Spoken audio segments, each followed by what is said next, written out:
Hello friends, आज हम करने वाले हैं case study under chapter capital gain. ये केस स्टडी मैंने सीए फाइनल के स्टडी मैट से लिया है। सीए फाइनल के स्टडी मैट में जो 2022 में स्टडी मैट अपडेट हुआ है वहां से लिया है मैंने। कैपिटल गेन के चैप्टर के एंड में ये केस स्टडी है। केस स्टडी वैसे तो एग्जाम के लिए सेपरेट केस स्टडी भी अटेम्प्ट वाइज दिया जाता है, वो भी हमें डिस्कस करना है, लेकिन अभी हम चैप्टर वाइज केस स्टडी कर रहे हैं। ये सीए फाइनल के लिए तो है ही, ये तो सीए फाइनल का है नवंबर 2022 और उसके बाद के सभी एग्जाम के लिए रेलेवेंट होगा। केस स्टडी देखिए, कुछ इसमें नए जोड़ दिए जाते हैं, एक दो हटा दिए जाते हैं, लेकिन ऐसा नहीं होता कि चीजें बदल जाएं और बजट आने पर ये केस स्टडी बदल जाए, ऐसा नहीं होता। तो कुछ केस स्टडी जो इरेलीवेंट हो जाता है ड्यू टू अमेंडमेंट उसे हटाते हैं और कुछ स्टडीज में डालते हैं। तो ये सिर्फ नवंबर 2022 के लिए नहीं है, बल्कि उसके आने वाले आगे अटेम्प्ट के लिए भी है। क्या ये सीएमए फाइनल के स्टूडेंट के लिए भी होगा? बिल्कुल, उनके लिए भी केस स्टडी उनको उनके सिलेबस में है, उनके लिए भी ये होगा। जरूरी नहीं है कि सारे केस स्टडी वो पढ़ें। सीए फाइनल वालों को तो ये सारा ही पढ़ना है। सीएमए फाइनल के लिए जरूरी नहीं है कि ये सभी पढ़ें, लेकिन अगर ये पढ़ते हैं और फैक्ट्स डिसीजन याद रहता है तो ये अच्छी बात है। उनके लिए सेपरेट 50-55 केस स्टडी उनको स्टडी मैट में दिया जाता है और उनमें से बहुत सारे केस स्टडी यहां पर मैच करेंगे। तो ऐसा नहीं है कि ये सिर्फ सीए फाइनल के लिए है। अच्छा, जो प्रोफेशनल्स हैं, जो प्रैक्टिस में हैं या जो अपने लिए भी नॉलेज वाइज लेना चाहते हैं, उनके लिए भी ये केस स्टडी बहुत जरूरी है। अगर कोई केस प्रैक्टिकल लाइफ में, क्योंकि ये केस स्टडी प्रैक्टिकल लाइफ को उठाता है, तो प्रैक्टिकल लाइफ में अगर कहीं कोई फंसे हुए हैं इस तरह की चीजों में, तो वो केस स्टडी अगर देखना चाहते हैं तो उनके लिए भी रेलिवेंट है। तो स्टार्ट करता हूं मैं। 15 केस स्टडी है कैपिटल गेन बेस्ड, यानी कैपिटल गेन से ही रिलेटेड ये केस स्टडी है सीए फाइनल के स्टडी मैट से। ठीक है, पहला केस स्टडी देखिए, ये आपके स्टडी मैट में है, तो आप स्टडी मैट से देख सकते हो इसको। आपके पास हो ये जरूरी नहीं, आप स्टडी मैट से देख सकते हो, स्क्रीन पे देख सकते हो। और अगर आप सीए फाइनल में नहीं हो तो भी आप सीए इंस्टीट्यूट के साइट पर स्टडी मैट के सेक्शन में जाकर आप इसको डाउनलोड करके रख सकते हो। इसके अलावा एक चीज और, जो केस स्टडी यहां पर उन्होंने दिया है, तो फैक्ट्स दिए हैं, एक साइड में फैक्ट्स है और दूसरी साइड है डिसीजन। एक साइड फैक्ट्स है और दूसरी साइड है डिसीजन। अब इन्होंने इसको थोड़ा सा कंप्रेस करके दिया है फैक्ट्स। कहीं कहीं पर जहां मुझे जरूरत थी कि एक्चुअल में इस केस में क्या हुआ था वो जाने स्टूडेंट, तब जाकर वो सही मायने में इसे समझ पाएंगे, वहां मैंने थोड़ा सा फैक्ट को और बढ़ाया है। कहां से बढ़ाया है? रियल केस लॉ, जो जैसे ये केस लॉ दिया हुआ है, जैसे मैं इसी की बात करूं, पहले नंबर की बात करूं, शेषासई स्टील प्राइवेट लिमिटेड, ये केस स्टडी है, सुप्रीम कोर्ट का डिसीजन है 2020 का। अब इसके फैक्ट्स यहां पर अगर आप पढ़ेंगे तो बहुत क्लैरिटी नहीं आएगी। ठीक है, तो मैंने इसके फैक्ट को डायग्राम वाइज प्रेजेंट भी किया है और डिसीजन भी प्रेजेंट किया है। अगर वो आप नोट करना चाहते हैं, अगर वो आप नोट करना चाहते हैं तो फिर वीडियो को पॉज करके नोट कर लीजिएगा। मैं आपको 1 मिनट का या थोड़ा उससे कम एक समय दूंगा, आप वीडियो पॉज कर लेंगे। जैसे ये पहला फैक्ट है, ये केस स्टडी का ये पहला फैक्ट और डिसीजन है, तो यहां मैंने इसको इजी वे में, ताकि आपको याद रह सके, मैंने सभी केस स्टडी को यहां प्रेजेंट किया है। ये तो रहेगा ही सामने, यहीं से लिया है, ये तो रहेगा ही, लेकिन मैंने फिर अपनी भाषा में और केस स्टडी को पढ़ के, जो इसमें एक्चुअल में फैक्ट थे वो क्या फैक्ट थे उसको पढ़ के उसको थोड़ा सा समराइज किया है, समझने में आसानी हो इस वजह से।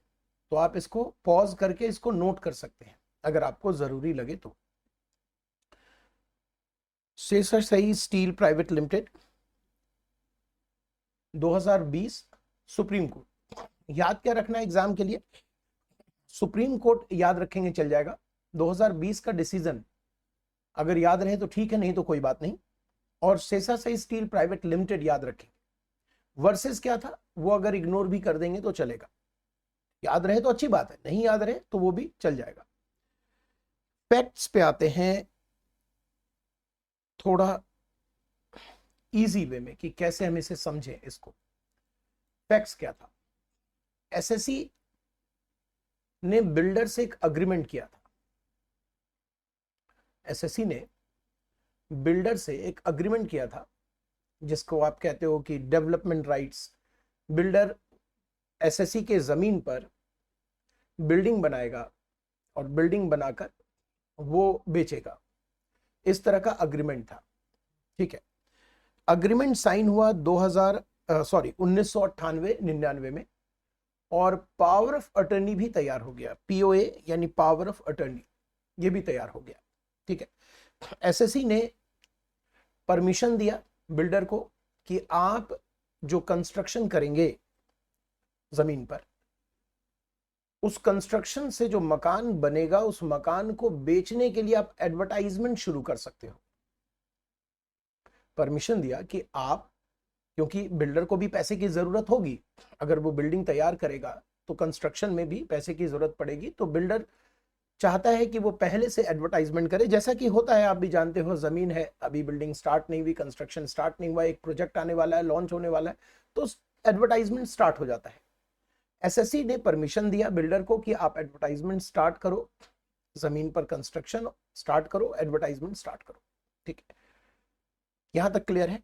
इसके बाद एसएससी ने एक मेमो तैयार किया, मेमो ऑफ कॉम्प्रोमाइज यानी एमओसी, मेमो ऑफ कॉम्प्रोमाइज 2003-2004 में एसएससी ने साइन किया, एंटर किया और अग्रीमेंट साइन किया, रजिस्टर्ड कर दिया अग्रीमेंट। यहां पर क्वेश्चन ये था कि जब आप कैपिटल गेन में आते हो तो कैपिटल गेन में सेक्शन 247 जो ट्रांसफर की डेफिनेशन को बताता है, सेक्शन 2 क्लॉज 47 जो ट्रांसफर की डेफिनेशन को बताता है, वहां पर अगर आप इंजॉयमेंट राइट देते हो किसी प्रॉपर्टी की, कोई अग्रीमेंट करते हो, कोई ट्रांजैक्शन करते हो जिससे प्रॉपर्टी के इंजॉयमेंट राइट ट्रांसफर हो जाते हैं, तो इसे भी डीम्ड ट्रांसफर मान लिया जाता है। तो यहां पर इस क्वेश्चन में फैक्ट था कि ट्रांसफर कौन से ईयर को माना जाए। अग्रीमेंट जहां पर एसएससी ने एडवर्टाइजमेंट के लिए अनुमति दी, अग्रीमेंट बनाया कि आप एडवर्टाइजमेंट कर सकते हो, जमीन पे कंस्ट्रक्शन कर सकते हो, क्या उस ईयर को ट्रांसफर माना जाए, या जब एमओसी साइन हुआ, रजिस्टर्ड हुआ, उस ईयर को ट्रांसफर माना जाए। मैटर सिर्फ इसका था कि ट्रांसफर कौन से वर्ष को मानना है। ये जो हमारा सेक्शन है, सॉरी, ये जो हमारा सेक्शन है 247 सब क्लॉज 6, यहां पर अगर आप कोई ट्रांजैक्शन में एंटर होते हो जिससे एसेट्स की, प्रॉपर्टी के इंजॉयमेंट राइट ट्रांसफर हो जाते हैं, तो उसे ट्रांसफर माना जाता है, डीम ट्रांसफर माना जाता है। तो प्रश्न इसी का था कि दो अग्रीमेंट हुए, एक अग्रीमेंट जो जिसमें उन्होंने अनुमति दी कि आप एडवर्टाइजमेंट स्टार्ट कर सकते हो, कंस्ट्रक्शन स्टार्ट कर सकते हो, और दूसरा जो मेमोरेंडम ऑफ कॉम्प्रोमाइज साइन हुआ जिसके अंतर्गत जो पहले पावर ऑफ अटर्नी था वो भी रजिस्टर्ड हुआ, और अग्रीमेंट टू सेल जो बेसिक चीज है, अग्रीमेंट टू सेल और पावर ऑफ अटर्नी दोनों ही कंफर्म्ड यानी रजिस्टर्ड हुआ। तो कौन से वर्ष को हम ट्रांसफर मानेंगे? सुप्रीम कोर्ट का जजमेंट था कि आप जब एमओसी एंटर्ड हुआ, अग्रीमेंट टू सेल साइन हुआ, उस वर्ष को हम डीम्ड ट्रांसफर मानेंगे, ठीक है। तो अगर डीम्ड ट्रांसफर 2003-4 को माना गया तो असेसमेंट ईयर क्या बन जाएगा? 4-5। ये फैक्ट के हिसाब से ही क्वेश्चन आपके एग्जाम में डिजाइन किए जा सकते हैं, जहां पर आपको ये देखना पड़ेगा कि ट्रांसफर ईयर कौन सा है, कैपिटल गेन कौन से वर्ष में लगाया जाए।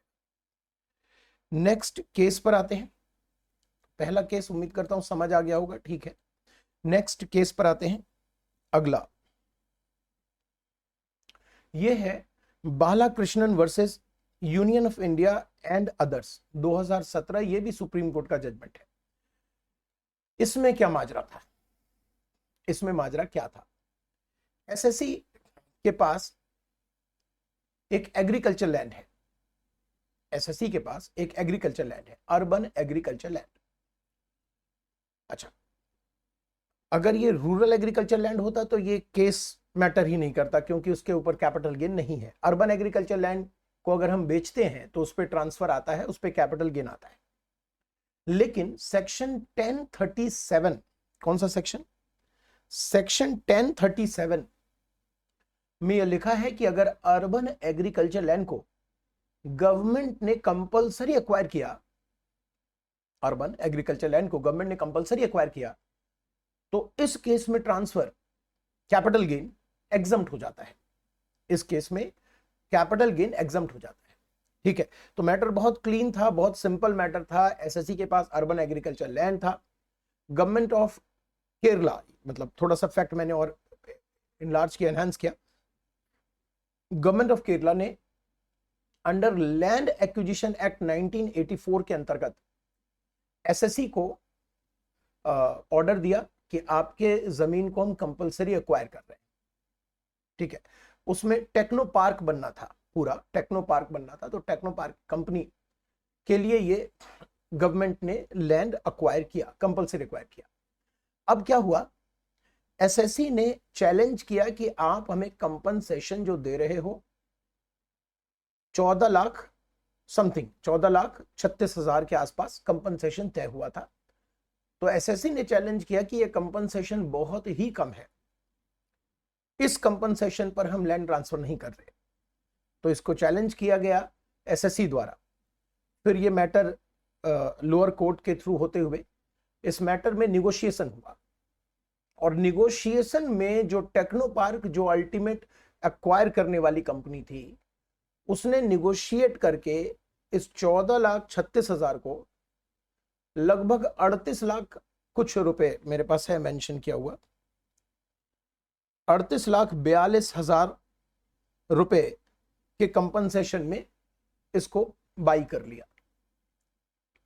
ये जो एक्विजिशन हुआ ये गवर्नमेंट ऑफ इंडिया के अंतर्गत ही हुआ, यानी उनके लैंड एक्विजिशन एक्ट के सारे कार्यक्रम के अंतर्गत हुआ।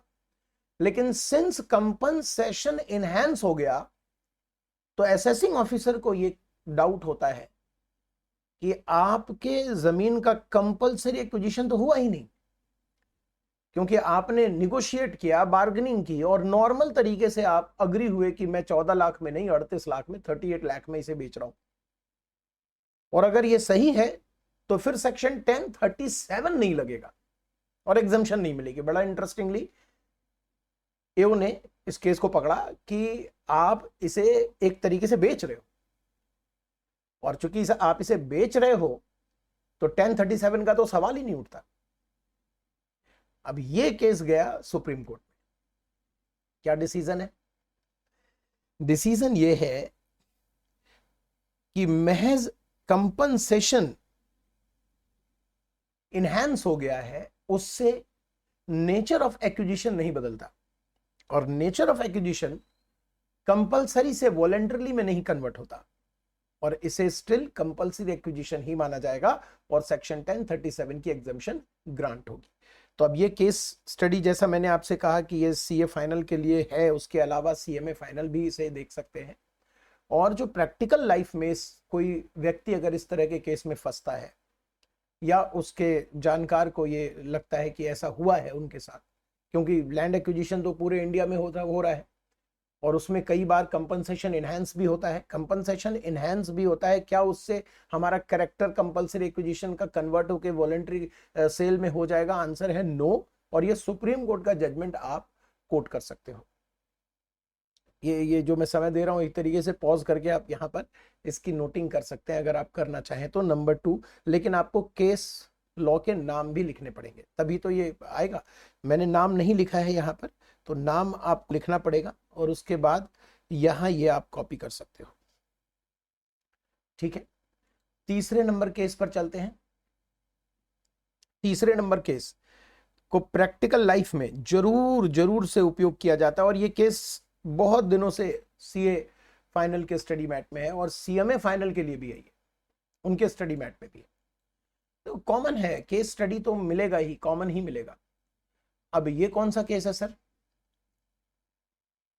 Dempo company limited.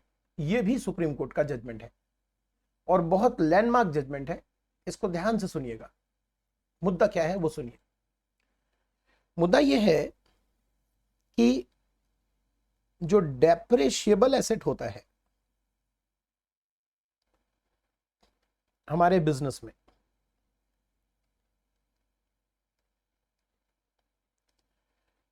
इसका नेचर कैपिटल गेन का always short term capital gain माना जाता है सेक्शन 50 में। तो सेक्शन 50 कहता है कि जो आपके डेप्रेशिएबल एसेट है वो always short term capital gain माने जाएंगे। ओके, अब जब हम कैपिटल गेन चैप्टर में सेक्शन 54 की एग्जम्पशंस देखते हैं, 54 है, 54 EC है, 54F है, 54 EE है, और भी कहीं एप्लीकेबल हो सकता है, ये मेनली यहां पर एप्लीकेबल हो रहा है। जब इस सेक्शंस को हम देखते हैं तो यहां पर हमें कैपिटल गेन चाहिए long term. Short term capital gain में ये एग्जम्पशंस नहीं दी जाती, लॉन्ग टर्म कैपिटल गेन होना चाहिए, ठीक है। और अगर क्वेश्चन में कोई डेप्रेशिएबल एसेट ब्लॉक से बिक रहा है जिसके ऊपर ये सेक्शंस लग सकते हैं, मे बी इनमें से कोई सेक्शन अप्लाई हो सकता है अगर, और वो डेप्रेशिएबल एसेट इन ब्लॉक है, तो समस्या ये हो जाती है कि यहां पर कभी भी वो लॉन्ग टर्म तो होगा नहीं। क्यों नहीं होगा? क्योंकि सेक्शन 50 ओवरराइड करता है नेचर ऑफ कैपिटल गेन को और वो शॉर्ट टर्म बनाता है, लॉन्ग टर्म कैपिटल गेन बनने नहीं देता। हालांकि ये एसेट्स बहुत पुराने हैं। अगर बिल्डिंग की बात करें, अगर डेप्रेशिएबल एसेट बिल्डिंग है तो वो 24 महीने से ज्यादा पुराना है। अगर प्लांट मशीनरी दूसरे एसेट्स है तो वो 36 मंथ से ज्यादा पुराना है। तो देखा जाए तो लॉन्ग टर्म पीरियड से होल्ड किया हुआ है, लेकिन सेक्शन 50 के ओवरराइडिंग नेचर के वजह से वो शॉर्ट टर्म बन रहा है।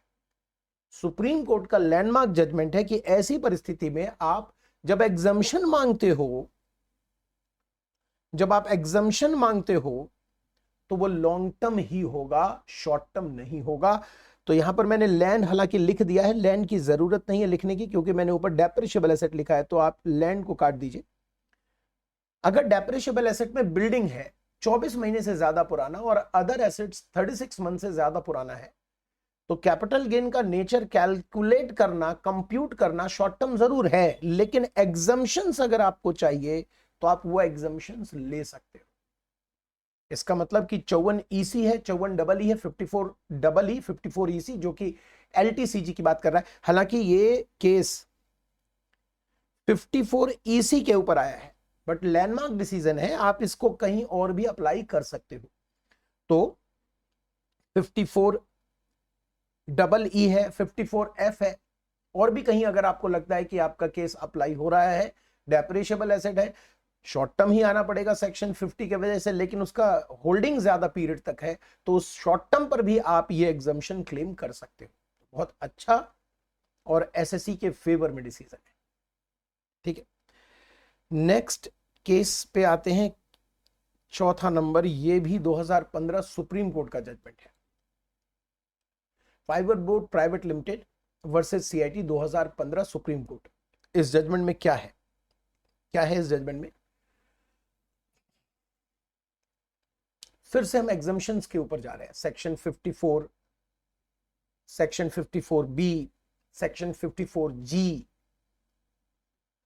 ये जो सेक्शंस हैं एग्जम्पशंस की, वहां पर हर सेक्शन में 54 की पूरी सीरीज आप देखें अगर, तो उस सीरीज में मेंशन है कि एसएससी को एग्जम्पशन तभी दी जाएगी जब वो कैपिटल गेन जो उसका आया उसे वो फर्दर नए एसेट्स में यूटिलाइज करे, इन्वेस्ट करे, फर्दर नए एसेट्स में वो यूटिलाइज करे या इन्वेस्ट करे, ठीक है। यहां तक क्लियर हो गया? फिर से समझ लीजिए, 54 की जो सीरीज है, आप इधर मत पढ़िए, आप मुझे सुनिए। 54 की जो सीरीज है, 54, 54B, पूरी सीरीज, इसमें कैप गेन की एग्जम्पशन तभी दी जाती है जब आप कैपिटल गेन जो आपका आया उसे आप फर्दर निवेश करते हो, इन्वेस्ट करते हो। कहां इन्वेस्ट करते हो? स्पेसिफाइड एसेट्स, सभी सेक्शंस में अलग अलग एसेट्स हैं स्पेसिफाइड, वहां पर आपको निवेश करना पड़ता है। मुद्दा क्या है?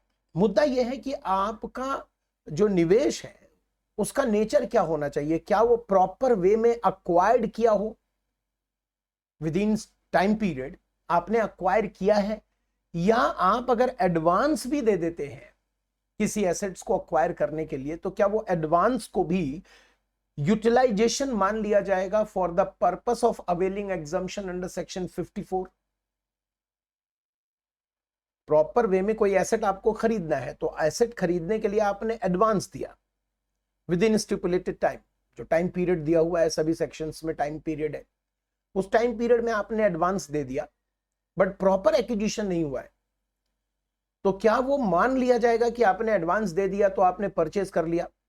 तो इस पे जो डिसीजन है सुप्रीम कोर्ट का वो ये है कि आप सेक्शन पढ़िए, कहीं भी सेक्शन में अक्वायर्ड वर्ड नहीं लिखा है।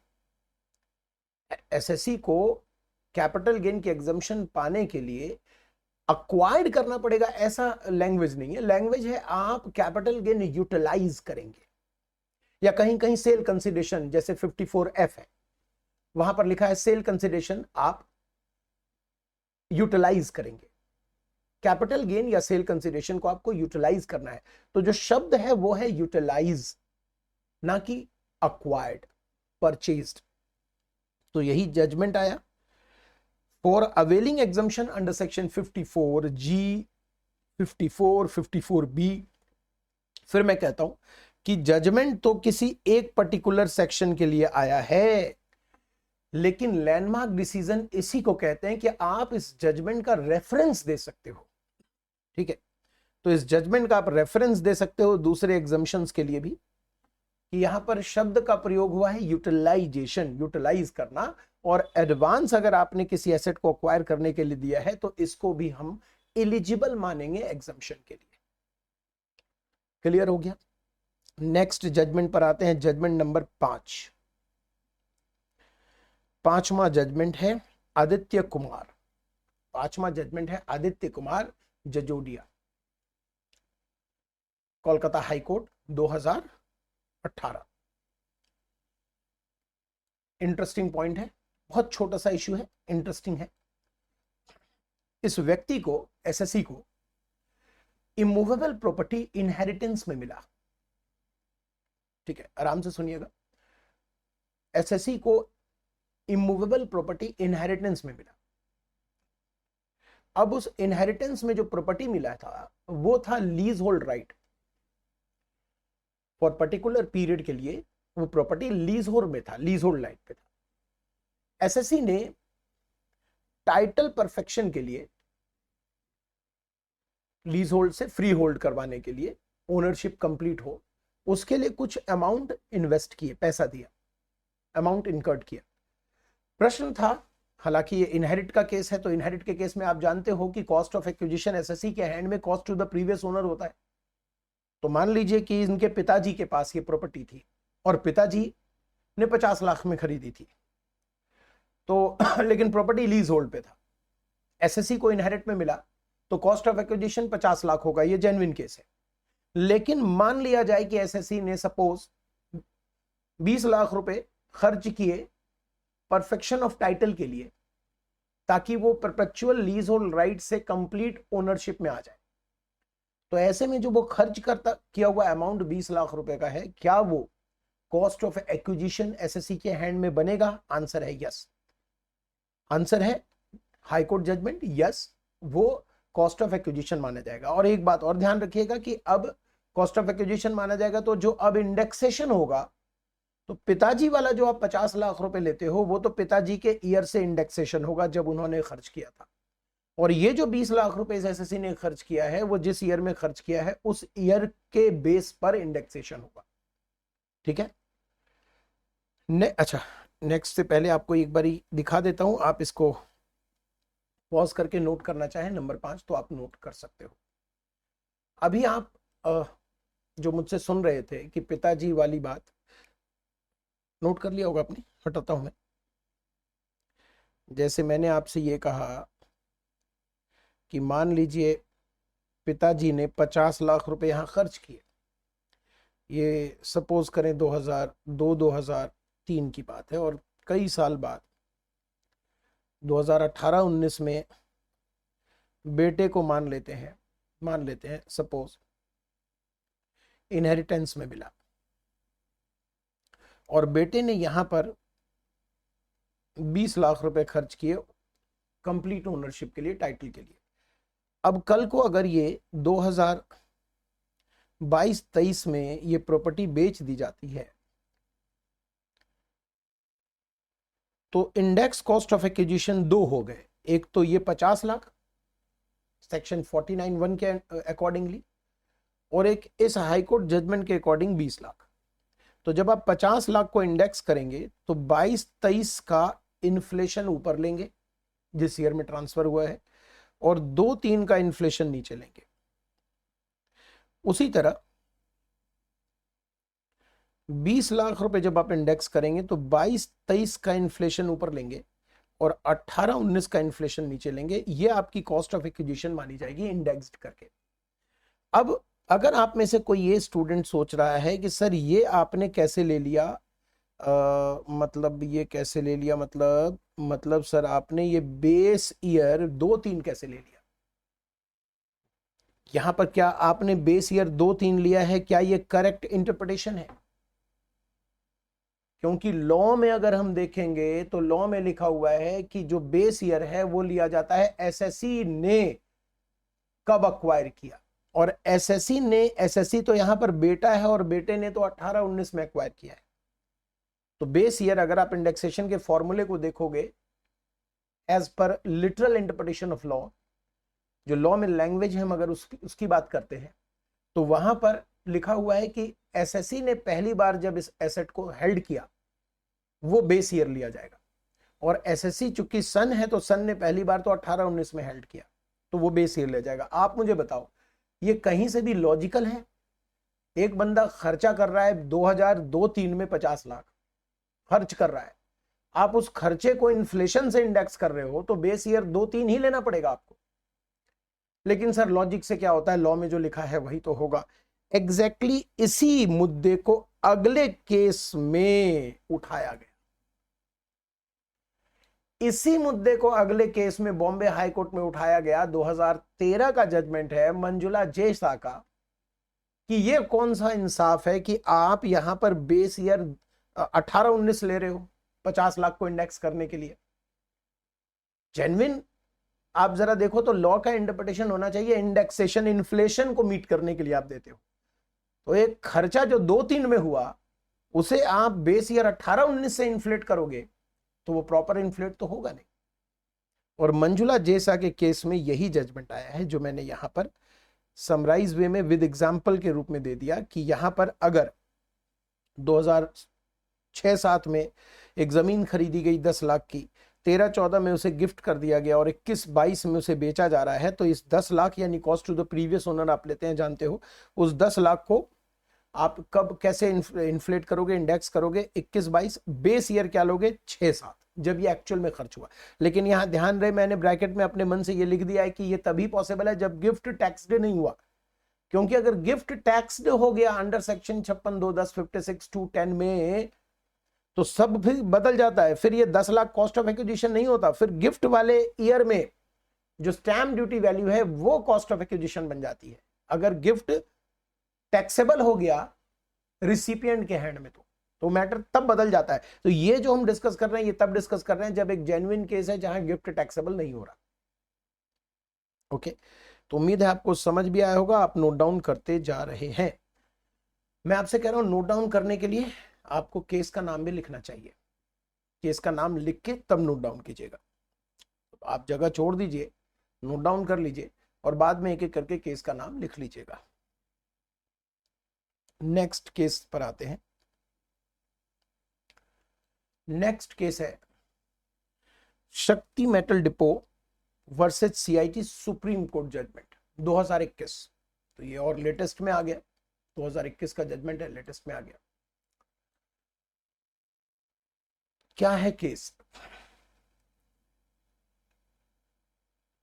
एक बिल्डिंग है जो डेप्रिशिएबल एसेट है ब्लॉक में, एक बिल्डिंग है जो डेप्रिशिएबल एसेट है ब्लॉक में। क्लियर है यहां तक? एसएससी ने कई साल पुरानी, मतलब इसका मैंने अगर इसमें लिखा हुआ नहीं है, मैंने इस केस लॉ को फिर पढ़ा तो केस लॉ में था कि एसएससी ने 21 साल पहले, मान लीजिए आप 21 साल का एक फिगर लीजिए, 21 साल से इस बिल्डिंग के ऊपर वो डेप्रिसिएशन क्लेम करता आ रहा है, ठीक है। उसके बाद अचानक 21 साल बाद, मतलब बिल्डिंग खरीदी, 21 साल तक उसका डेप्रिसिएशन क्लेम, डब्ल्यूडीवी है तो ब्लॉक में घूमता जाता है ना, आपको ये थोड़ी पता चलेगा कि डेप्रिसिएशन 21 साल तक कैसे क्लेम किया। भाई ब्लॉक में अगर वो पार्ट बन गया तो डेप्रिसिएशन तो घूमता ही जा रहा है। 21 साल बाद उस बिल्डिंग को उस बंदे ने बैलेंस शीट में अकाउंटिंग एंट्री के माध्यम से इन्वेस्टमेंट में ट्रांसफर कर दिया। भाई इन्वेस्टमेंट अकाउंट डेबिट कर दिया और जो बिल्डिंग था उसको क्रेडिट कर दिया, तो अकाउंटिंग एंट्री के थ्रू वो डेप्रिशिएबल एसेट इन्वेस्टमेंट में चला गया बैलेंस शीट में, और 2 साल से वो बैलेंस शीट, जो अकाउंटिंग बैलेंस शीट है जो फाइल कर रहा है, उसमें वो बिल्डिंग इन्वेस्टमेंट में दिखा रहा है 2 साल से। 2 साल के बाद उस बिल्डिंग को उसने बेच दिया और बेच के कहता है कि भाई साहब अब तो ये लॉन्ग टर्म कैपिटल गेन है, क्योंकि ये तो ब्लॉक से अब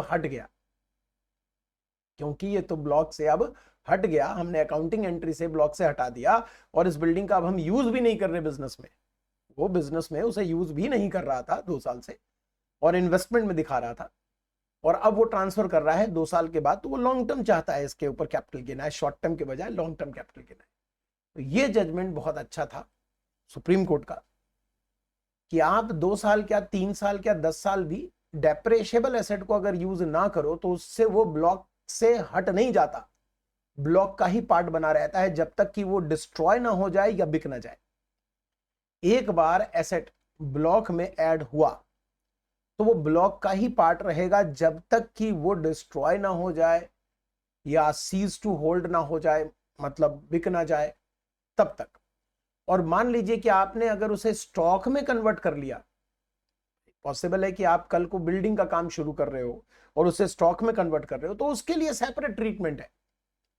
अगर आप स्टॉक में कैपिटल एसेट स्टॉक में कन्वर्ट हो रहा है तो उसके लिए सेक्शन 45(2) का सेपरेट ट्रीटमेंट है, तो वो मैटर अलग हो गया। या फिर स्टॉक अगर कैपिटल एसेट में कन्वर्ट हो रहा है तो उसके लिए भी सेपरेट ट्रीटमेंट है।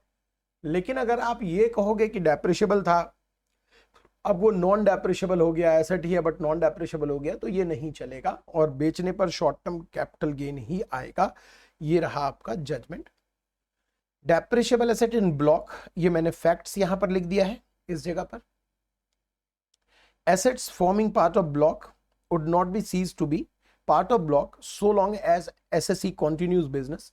मतलब अगर एसेट बेच देता तो अलग बात हो जाती, लेकिन जब बिजनेस कंटिन्यू है तो भले ही वो यूज ना कर रहा हो बिजनेस में, फिर भी वो ब्लॉक का पार्ट होता है, इसलिए कैपिटल गेन क्या आएगा, शॉर्ट टर्म ही आएगा।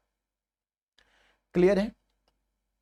देखिए मैं जैसा बोल रहा हूं बार बार कि आपको पॉज करना पड़ेगा वीडियो अपने कॉपी करने के लिए, मैं तो आगे बढ़ूंगा।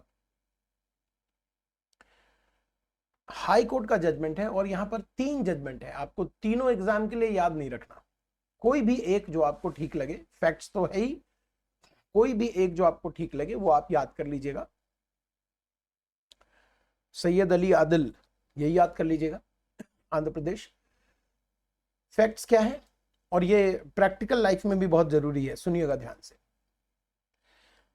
हालांकि ये सेक्शन 54 के ऊपर आया है, लेकिन मैं 54 के साथ 54F भी यूज करूंगा, जहां पर एक ही रेजिडेंशियल हाउस खरीद सकते हैं आप। हालांकि 54 में अब आप 2 भी खरीद सकते हैं, लेकिन 2 जो आप खरीदोगे उसके ऊपर भी कंडीशन है कि वो 2 करोड़ से ज्यादा का नहीं होना चाहिए। मतलब कंडीशन है कि आपका कैपिटल गेन 2 करोड़ के ऊपर नहीं है, तो आप 2 भी खरीद सकते हो। वो भी अभी रिसेंटली 2 साल के अंदर ये अमेंडमेंट था। 2 अगर आप खरीद सकते हो 54 में, क्या तब भी ये केस स्टडी रेलिवेंट है? तब भी रेलिवेंट है। ये केस स्टडी किसकी बात कर रहा है कि अगर एक व्यक्ति ने 2 फ्लैट खरीदे हैं किसी अपार्टमेंट में, किसी कॉम्प्लेक्स में, किसी प्रोजेक्ट में, हाउसिंग प्रोजेक्ट में 2 फ्लैट खरीदे हैं जो जुड़े हुए हैं एक साथ, उसे 2 माना जाए या 1 माना जाए। अगर हम कहते हैं 54 में हम 2 मकान खरीद सकते हैं, तो वहां भी ये मैटर रहेगा कि ये 2 ही बना या ये 1 भी हो सकता है, इसको 1 भी बोल सकते हैं। 2 फ्लैट एक साथ जुड़े हुए जोड़े में अगर आपने खरीद लिया, एक ही फ्लोर में खरीद लिया, तो वो 2 फ्लैट माना जाएगा या 1 माना जाएगा। ये जजमेंट 3 हाईकोर्ट का जजमेंट है, और ये प्रैक्टिकल लाइफ के लिए भी उतना ही इंपॉर्टेंट है, क्योंकि कैपिटल गेन आप जानते हो कि प्रॉपर्टी बेचकर आज हर कोई कैपिटल गेन बचाने के लिए फर्दर प्रॉपर्टी में ही निवेश करते हैं मैक्सिमम। तो वहां यही मैटर करेगा कि 2 फ्लैट अगर आपने खरीदा है जो एक साथ है, उसको 2 माने कि 1। हाईकोर्ट का जजमेंट है कि अगर मीटिंग पॉइंट कॉमन है, वैसे तो इन्होंने सिर्फ मीटिंग पॉइंट को ही कंसीडर किया, लेकिन मैं आपको कहता हूं कि मीटिंग पॉइंट के साथ साथ आपका जो मीटर है, इलेक्ट्रिसिटी मीटर है, वो कॉमन है। मीटिंग पॉइंट कॉमन है, इलेक्ट्रिसिटी मीटर कॉमन है, तो उसको एक ही बिल्डिंग माना जाएगा, सिंगल यूनिट माना जाएगा एग्जम्पशन के पर्पज से। तो ये कहीं भी आप जजमेंट यूज कर सकते हो, जब भी इस तरह के क्वेश्चंस अराइज होते हैं तो आप इस तरह के जजमेंट इसको यूज कर सकते हो। यहां पर मैंने ये जजमेंट इन शॉर्ट लिख दिया है। इसमें मीटिंग पॉइंट की चर्चा थी, लेकिन मीटिंग पॉइंट है, मीटर है, मीटर भी तो कॉमन होना चाहिए, मीटर कॉमन है, तो वो एक ही बिल्डिंग, एक ही यूनिट, रेजिडेंशियल यूनिट माना जाएगा। ठीक है, नेक्स्ट आते हैं 8वां आते हैं गुरनाम सिंह। इसमें क्या था, फैक्ट क्या था, ये भी प्रैक्टिकल लाइफ में बहुत जरूरी है। ये सारे जजमेंट अगर आपको याद हो तो कल को अगर आप प्रैक्टिस भी कर रहे हो या आपके जानकार के साथ भी ऐसा केस फंसा, क्योंकि ये केसेस फंसते हैं, ऐसे केस जो अभी मैं डिस्कस कर रहा हूं, ये केस भी बड़ा कॉमन देखा गया है। भैया आपने प्रॉपर्टी बेची, अब आपको प्रॉपर्टी खरीदनी है। मैंने प्रॉपर्टी बेची और मुझे प्रॉपर्टी खरीदनी है, तो एग्जम्पशन मिल जाएगा, चाहे हम 54 लें, 54F लें, 54B लें, प्रॉपर्टी में खरीदनी पड़ेगी हमें। जो खरीदने वाली प्रॉपर्टी है, क्या उस प्रॉपर्टी को मैं अपने नाम ही खरीदूं, ये जरूरी है? जो खरीदी गई प्रॉपर्टी है, जो बेच दी मैंने, वो तो मेरी थी। अब मुझे एग्जम्पशन चाहिए तो मुझे प्रॉपर्टी में निवेश करना पड़ेगा। तो जो प्रॉपर्टी में मैं निवेश कर रहा हूं, क्या वो प्रॉपर्टी मेरे नाम हो, ये जरूरी है? मैटर समझ रहे हैं आप? तो प्रॉपर्टी क्या मेरे नाम हो वो जरूरी है, या मैं किसी और के नाम, अपने वाइफ के नाम खरीद सकता हूं, या मैं और मेरे वाइफ में को ओनर में खरीद सकता हूं, अपने बेटे के साथ को ओनर में खरीद सकता हूं? तो क्या ये पॉसिबल है? अगर है तो क्या मुझे एग्जम्पशंस दी जाएगी? हाँ, अगर दी जाएगी, अगर आंसर हाँ है, तो क्या मुझे पूरी एग्जम्पशन दी जाएगी या प्रोपोर्शनेट दी जाएगी? बहुत इंपॉर्टेंट है। मैं 9th और 10th दोनों को डिस्कस कर रहा हूं एक साथ,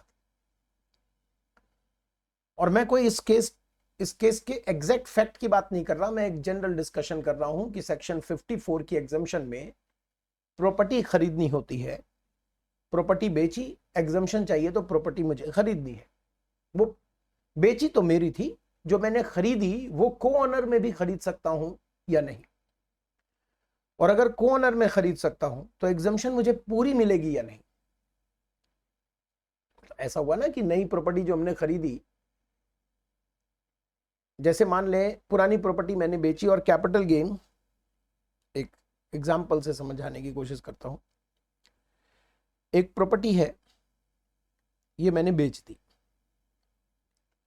और LTCG आ गया मेरा 40 लाख रुपए। अब मैं इसे बचाना चाहता हूं, अब मैं कैपिटल गेन बचाना चाहता हूं, तो मुझे एग्जम्पशन चाहिए। मैं 54 की एग्जम्पशन ले रहा हूं, क्योंकि प्रॉपर्टी रेजिडेंशियल हाउस है, रेजिडेंशियल हाउस खरीदना है, या 54B एग्रीकल्चर लैंड, या 54F या और भी कोई सेक्शंस अप्लाई हो सकता है 54 में। ये एग्जाम्शन मुझे चाहिए, सपोज कीजिए, तो इसमें से मैं कोई एक एग्जांपल में ले लेता हूं। चलिए, मुझे ये एग्जाम्शन चाहिए, ठीक है। अब इस एग्जाम्शन के लिए मुझे इन्वेस्ट करना है नई प्रॉपर्टी में। पैसा सारा मेरे पास है, तो पैसा तो मैंने ही दिए पूरे 40 लाख, मान लीजिए पूरे 40 लाख रुपए, 50 लाख रुपए, 70 लाख रुपए, जो भी मैंने प्रॉपर्टी नहीं खरीदी, न्यू प्रॉपर्टी, वो पैसा तो मैंने दिया पूरा। लेकिन मैंने रजिस्ट्री में भी अपने वाइफ का नाम लिख दिया, पूरी प्रॉपर्टी में भी जॉइंट ओनरशिप में ले लिया, वाइफ और मैं इक्वल में भी मैंने अपने बेटे के साथ जॉइंट ओनरशिप में ले लिया, किसी भी तरीके से ऐसा यूज कर रहा है मैं एग्जांपल लेकर। तो पहला प्रश्न है कि एग्जम्पशन मिलेगी कि नहीं, और दूसरा प्रश्न है अगर एग्जम्पशन मिलेगी तो क्या पूरी मिलेगी। कहने का मतलब है कि चूंकि मान लीजिए कि मैंने अपने नाम रखा है ना, और वाइफ के नाम रखा 1:1 के रेशियो में, जॉइंट ओनर, इक्वली ओनर, तो मेरा ओनरशिप तो 20 लाख के ही प्रति है, लेकिन पैसे पूरे मैंने दिए। तो यहां पर जजमेंट जो है हाई कोर्ट का, दोनों ही हाई कोर्ट का जजमेंट मैं डिस्कस कर रहा हूं, ये जो जजमेंट है हाई कोर्ट का, और बल्कि एक और जजमेंट, 3 जजमेंट है, 9, 10 और 11 भी इसी पर बेस्ड है, तीनों इसी पर बेस्ड है।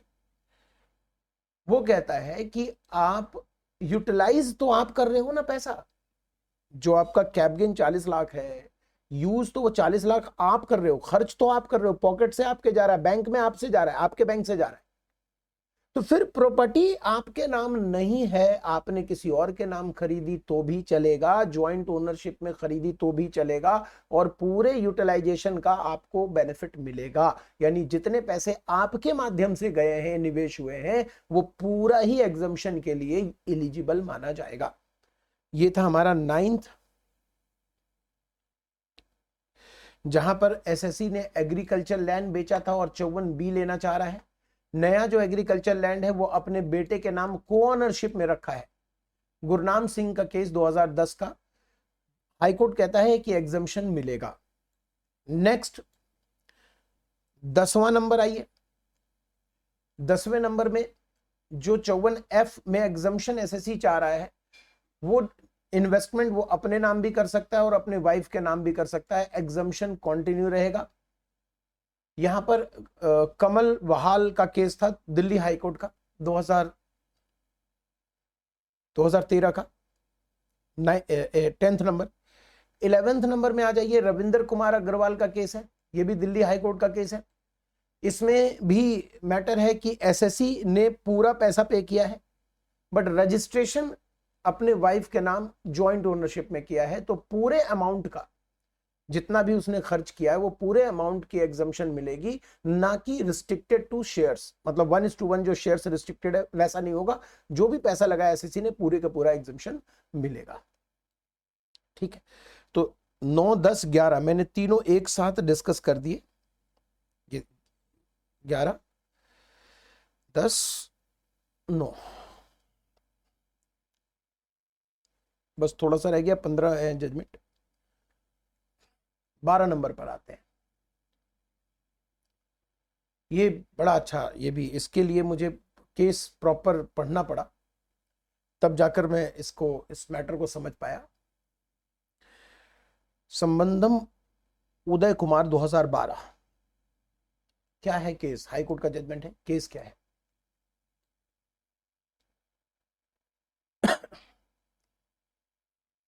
एसएससी ने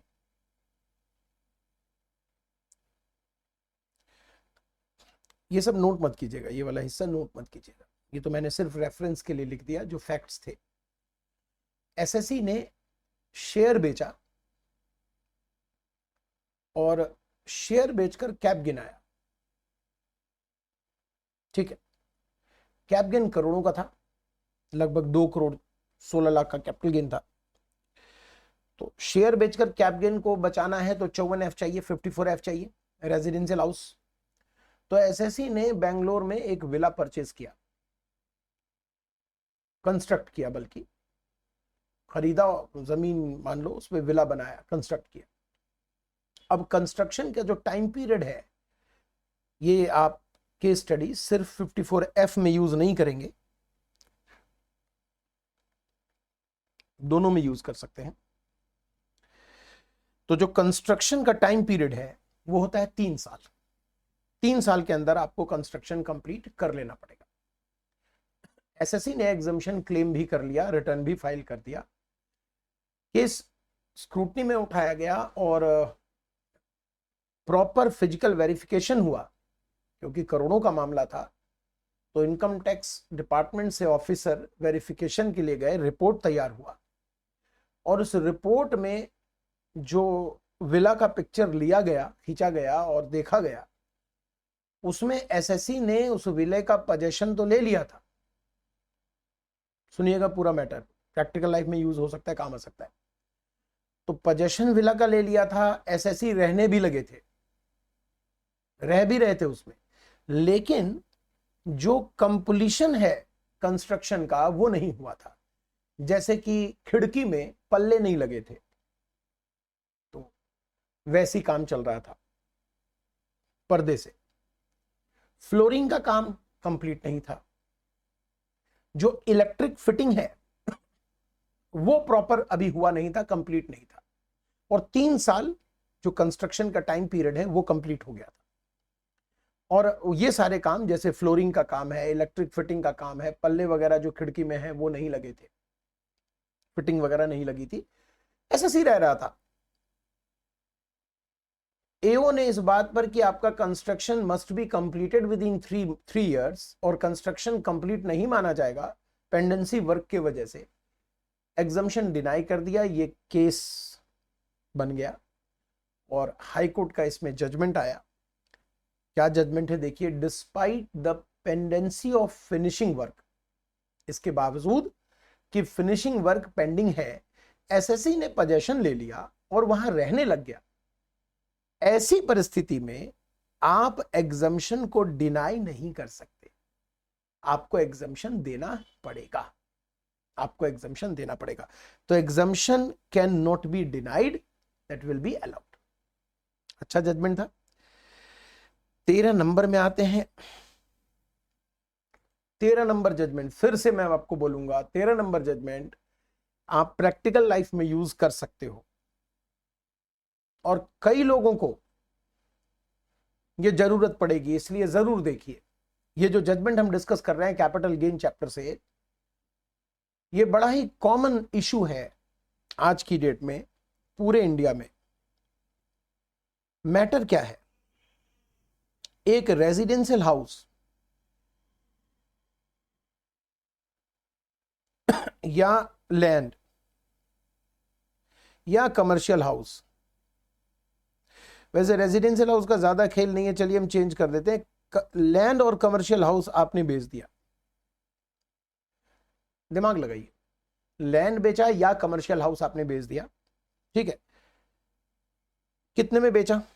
तो एक्चुअल सेल्स कंसिडरेशन, सपोज करें, मैंने एक एग्जांपल लिया है, मैं आपको एग्जांपल दिखा दूंगा, लिखने भी दूंगा, 40 लाख और स्टैंप ड्यूटी वैल्यू है, यानी सर्कल रेट है 50 लाख। आज की डेट में आप ये जानते हो कि सर्कल रेट कई जगहों का बढ़ गया है, जबकि मार्केट वैल्यू नीचे चली गई है। तो ऐसी परिस्थिति में मजबूरन डीम्ड सेल्स कंसिडरेशन आपका बन जाता है 50 लाख और आपका कैप गेन की वर्कआउट कैलकुलेशन 50 लाख पे होती है।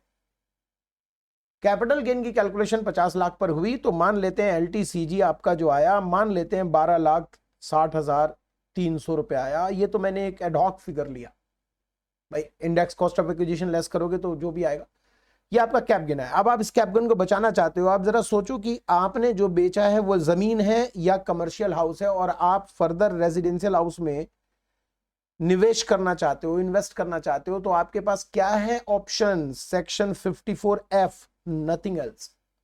यही तो ऑप्शन है अभी। अगर रेजिडेंशियल हाउस लेना है तो 54F है आपके पास। 54F में एग्जम्पशन लेते हैं जब, तो फॉर्मूला कैसे बनता है? LTCG upon net sale consideration मतलब होता है सेल कंसिडरेशन जो आपने मान लिया है cost of transfer brokerage minus करके, मान लेते हैं यहां पर ब्रोकरेज नहीं है सपोज इजी बनाने के लिए, तो 50 लाख आप डिनोमिनेटर में लेते हो और मल्टीप्लाई करते हो इन्वेस्टमेंट की रकम से, जितने पैसे आपने रेजिडेंशियल हाउस में निवेश किए, जो अमाउंट आता है वो एग्जम्पशन में मिल जाएगा। ठीक है, अब मैटर है कि आपने डिनोमिनेटर में तो नेट सेल कंसिडरेशन लिया है डीम्ड 50 लाख, जबकि एक्चुअल में एसएससी ने कितने में बेचा? 40 लाख।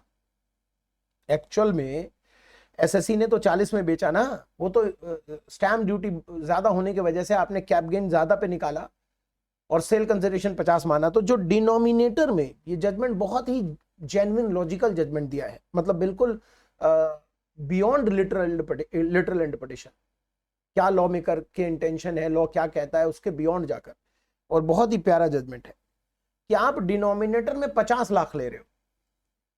माना कि ठीक है एसएससी ने कम में कैसे बेच दिया, रहा होगा कुछ रीजन, आपने 50 लाख कैपिटल गेन के लिए भी लिया, और असली मुद्दा यह है कि एग्जामिशन के लिए भी आप डिनोमिनेटर 50 ले रहे हो। एसएससी अगर पूरी जान लगा दे इसे एग्जम्प्ट कराने में तो भी वो 40 ही तो निवेश करेगा, क्योंकि है तो उस पर 40। आप समझो, प्रैक्टिकली वो क्या करेगा, उसके पास है 40 तो 40 ही निवेश करेगा। लेकिन अगर वो 40 निवेश कर भी देता है तो आप कैलकुलेट करके देखो, पूरा 12,60,300 की एग्जम्पशन नहीं मिल पाएगी। ऐसे में इस केस में एसएससी ने 50 लाख निवेश कर दिया। भाई 10 लाख उसने लोन ले लिए, 10 लाख रुपए कहीं से जुगाड़ कर लिया, कहीं से इंतजाम कर लिया, या पुरानी सेविंग यूज कर लिया, एफडी तोड़वा लिया, निवेश 50 कर दिया। अब मुद्दा उठता है कि जो 50 का निवेश किया है तो अब फॉर्मूले में ऊपर 50 लिखा जाएगा या नहीं? इनकम टैक्स ऑफिसर कह रहा है, उनका भी कहना सही है, उन्होंने तो लिटरल इंटरप्रिटेशन लिया तो उनका भी डिमांड जेन्युइन है। तो एओ का यहां पर कहना है कि एक्चुअल में तो आपके पास 40 है, तो आप 40 के ऊपर कैसे इन्वेस्ट कर सकते हो? आपको 40 के ऊपर इन्वेस्ट अगर आपने किया भी तो हम वर्किंग में 40 ही लेंगे। भाई असेसिंग ऑफिसर यहां तो आप गड़बड़ कर रहे हो, एक तो बेचारे के डिनोमिनेटर में आपने 50 ले लिया, अब वो 50 का इंतजाम कहीं से भी करे, करके लाया, इन्वेस्टमेंट कर रहा है। अब आप कह रहे हो नहीं जी 40 के ऊपर इन्वेस्टमेंट अगर किया तो हम कैलकुलेशन में 40 लेंगे, ये तो ठीक नहीं है। और ऐसे में जजमेंट रेलिवेंट है। इस जजमेंट में कहा गया है कि आप 50 निवेश, मतलब एग्जाम्पल को अगर ले रहे हैं तो कर सकते हैं, और असेसिंग ऑफिसर को कोई मतलब नहीं होना चाहिए सोर्स ऑफ इन्वेस्टमेंट से, कि वो इन्वेस्टमेंट मतलब होना तो ब्लैक मनी तो नहीं हो सकता, सोर्स ऑफ इन्वेस्टमेंट कहां से आया, मतलब उसने पुरानी सेविंग निकाली, एफडी तुड़वाया, उससे फर्क नहीं पड़ता। तो यहां मैंने एग्जाम्पल दिया है, देखिएगा वही सेम लिया, 40 50 50। इन्वेस्टमेंट जो 54F में है वो कितना हो सकता है? एंटायर डीम्ड सेल कंसिडरेशन 50 हो सकता है, irrespective of the source of investment. ठीक है, 2 जजमेंट और रह गए, आइए करते हैं कवर। तो 2 जजमेंट और रह गए। एक अगला, Hindustan Unilever limited. Hindustan Unilever limited, ये बॉम्बे हाई कोर्ट का जजमेंट है। इसमें क्या हुआ था, आप 54EC देखते हो अगर, या 54EE भी यहां पर आप सोच लो एक मिनट को, तो 54EE और 54EC जो है ये 2 सेक्शन, 54EC, इसमें आप बॉन्ड खरीदते हो, स्पेसिफाइड बॉन्ड, और ये जो स्पेसिफाइड बॉन्ड है इसको खरीदने के लिए एसएससी ने पेमेंट दे दिया। ये खरीदना पड़ता है विदिन 6 मंथ। तो इसमें क्या हुआ कि एसएससी ने पेमेंट दे दिया, विद इन 6 मंथ, और बैंक से एसएससी के कट भी गया वो पैसा। लेकिन जो अथॉरिटी है बॉन्ड इशू करने वाली, उन्होंने बॉन्ड जो इशू किया वो आफ्टर एक्सपायरी ऑफ 6 मंथ किया from the date of transfer of capital asset. तो 54 ईसी और डबल ई में आप जो कैपिटल गेन अराइज करते हो उसके विद इन 6 मंथ आपको ये बॉन्ड खरीदना होता है, इन्वेस्ट करना होता है। पैसा चला गया, बैंक से क्लियर भी हो गया, लेकिन बॉन्ड बाद में इशू हुआ, तो एग्जम्पशन डिनाई करना है या नहीं, जजमेंट है, बड़ा इजी जजमेंट है। आप भी जज की जगह होते तो यही जजमेंट देते कि भाई जेन्युइन सी बात है, इसमें झगड़ा क्यों करना, पेमेंट बंदे ने कर दिया, जो आपका उद्देश्य था विद इन 6 मंथ, तो विद इन 6 मंथ बंदे ने पेमेंट तो कर दिया ना। अब बॉन्ड लेट इशू हो रहा है तो इसमें उसकी तो कहीं गलती है नहीं, तो एग्जम्पशन डिनाई नहीं होना चाहिए, एग्जम्पशन मिलनी चाहिए। ये जजमेंट है, एग्जम्पशन दी जाएगी। क्लियर है? पॉज करके आप कॉपी कर लेंगे। आखिरी, ये कैप गेन का भी है कह सकते हैं, ये पीजीबीपी का भी है कह सकते हैं, Gujarat state fertiliser and chemical limited, Gujarat high court का जजमेंट है। इसके ऊपर मुझे लगता है कि एग्जाम में क्वेश्चन बनाया जा सकता है, तो ध्यान से सुनिएगा इसको। एसएससी फर्टिलाइजर बिजनेस में है, गवर्नमेंट ने इंश्योर किया है उनको कि आप चिंता ना करें, अगर आपका घाटा होता है तो हम घाटे को पूरा करेंगे और आपको सब्सिडी देंगे। एसएससी का घाटा हो जाता है बिजनेस में, और गवर्नमेंट जो कि अग्री थी कि वो सब्सिडी देगी, सब्सिडी देने को बाध्य है।